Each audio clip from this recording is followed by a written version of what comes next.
उचगावमधील बौद्ध विहारमध्ये ही बैठक आयोजित करण्यात आली। या बैठकीत बोलताना आमदार ऋतुराज पाटील यांनी विरोधकांच्या पायाखालची वाळू सरकली असल्याचं सांगितलं।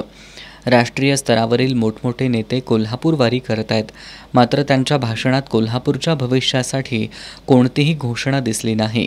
राजर्षी छत्रपती शाहू महाराजांचे आपल्यावर अनंत उपकार आहेत।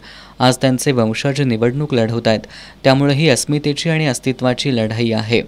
देशामध्ये लोकशाहीला धोका निर्माण झालाय असं सांगून जीवाचं रान करूया आणि शाहू महाराज यांना निवडून आणूया असं आवाहन त्यांनी केलं।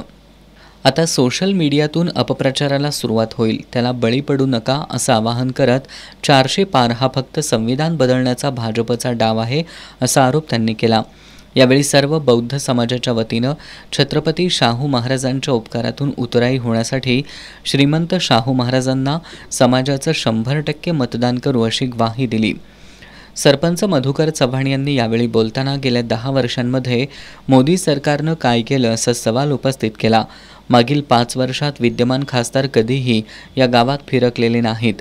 एक निष्क्रिय खासदार आपण निवडून दिला, त्याची भरपाई करण्यासाठी श्रीमंत शाहू महाराजांना भरघोस मतांनी निवडून देऊया असं आवाहन त्यांनी केलं।